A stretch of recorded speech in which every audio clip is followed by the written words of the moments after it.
नमस्कार, हमारे YouTube channel Guruji from school में आपका हार्दिक स्वागत है। हम क्लास 9th का प्रथम चैप्टर फ्रांसीसी क्रांति का अध्ययन कर रहे थे। पिछले दो वीडियो में हमने देखा कि 14 जुलाई 1789 की बास्तिल की घटना घटी थी उसके बारे में, और द्वितीय वीडियो में हमने देखा कि किस तरीके से वहाँ का जो समाज तीन भागों में, तीन स्टेट्स में बटा हुआ है, प्रथम, सेकंड और तृतीय स्टेट्स में। प्रथम स्टेट और सेकंड स्टेट को विशेषाधिकार मिले हुए हैं, मतलब उसको कोई टैक्स वगैरह पे नहीं करना पड़ रहा है। और तृतीय स्टेट्स बहुत, उसके पास आमदनी भी कम है, संसाधन कम है, उसके बावजूद भी पूरे स्टेट के जितने भी कर हैं, टैक्स हैं, वो सारे उसी को देने पड़ रहे हैं।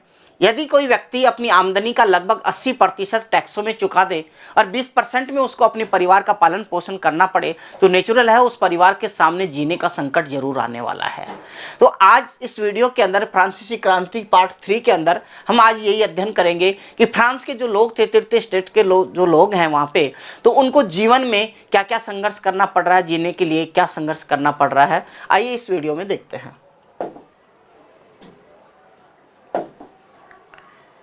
वहाँ के लोगों की स्थिति देखने के लिए, उनके जो जीवन का संघर्ष है उसको जानने के लिए हम कुछ ग्राफ्स के माध्यम से वहाँ की स्थिति देखते हैं थोड़ी, कि वहाँ की जो जनसंख्या है, फ्रांस की जनसंख्या 1715 के अंदर 2.3 करोड़ है और 1789 में वहाँ की जनसंख्या 2.8 करोड़ हो जाती है। मतलब जनसंख्या यहाँ पे तीव्र गति से बढ़ रही है।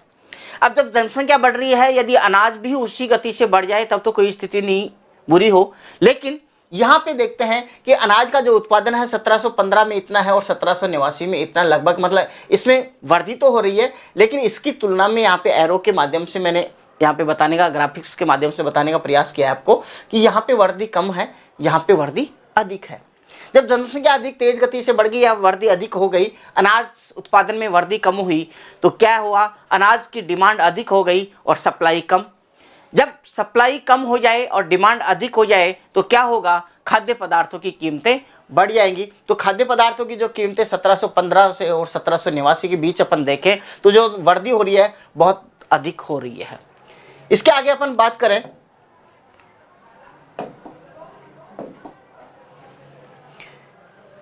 महंगाई दर की, तो महंगाई दर भी 1715 और 1789 के बीच में बहुत तेज गति से बढ़ी है। जब महंगाई दर बढ़ती है उसी के अनुपात में आपने देखा होगा सरकारें भी क्या करती हैं, महंगाई दर के अनुपात में जितने भी गवर्नमेंट कर्मचारी होते हैं उनके महंगाई दर के अकॉर्डिंग उनके डीए, डेली अलाउंस बढ़ाती है। महंगाई के आधार पर महंगाई भत्ता बढ़ाया जाता है, लेकिन यहाँ पे उसकी मजदूरी नहीं बढ़ पाती है। यदि महंगाई जिस हिसाब से बढ़ रही है, यदि उसकी मजदूरी बढ़ जाए तो उसको समस्या नहीं आए।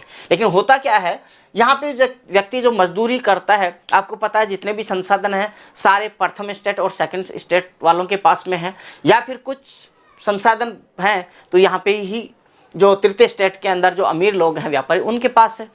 अब जो मजदूर व्यक्ति मजदूरी करता है, वह कारखाने में, किसी भी कारखाने में मजदूरी करता है, वह अपनी मर्जी से मजदूरी तो कर लेगा, लेकिन मजदूरी तय करने का अधिकार केवल और केवल किसको है, मालिक को है। और मालिक कभी भी कोई मजदूरी ज़्यादा थोड़ी तो ना चाहेगा, वह चाहेगा कि कम से कम मैं मजदूरी में कम करवाऊँ।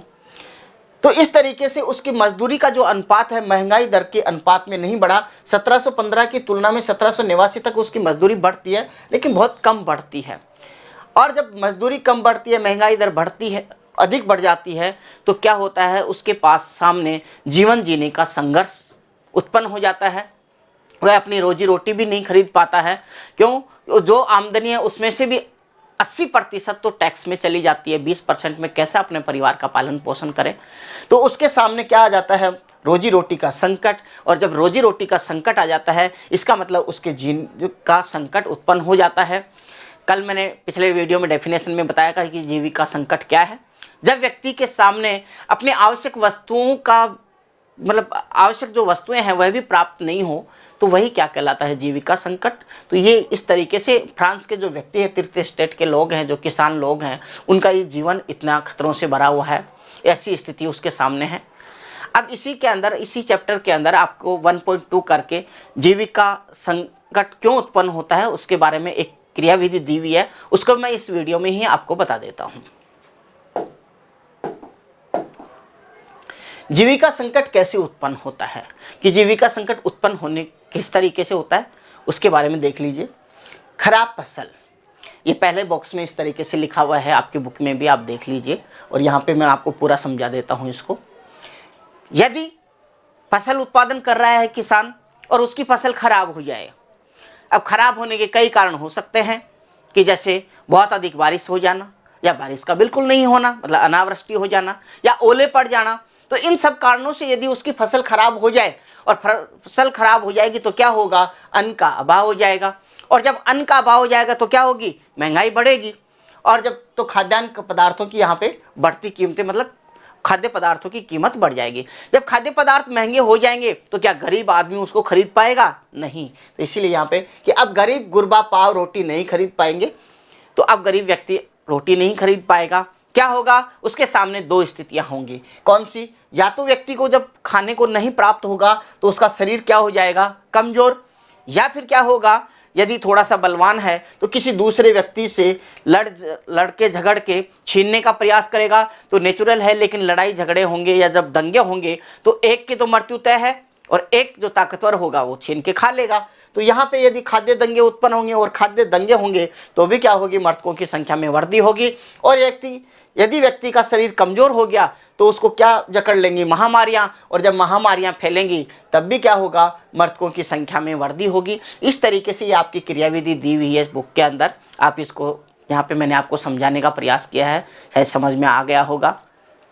दूसरा कि यहाँ पे जो अपन ने देखा कि किस तरीके से गरीब व्यक्ति के सामने जीवन जीने का संकट उत्पन्न हो गया है, और जब व्यक्ति, एक कहावत है कि भूखा मरता क्या नहीं करता, इसका मतलब जब ऐसी स्थिति व्यक्ति के सामने आ जाए, उसको अपने जीवन जीने के लिए ही संकट उत्पन्न हो जाए, तो वह क्या करेगा, क्रांति ही करेगा। तो अगले वीडियो में हम देखेंगे कि आगे क्रांति किस तरीके से उत्पन्न होती है, वहाँ पे शुरू होती है।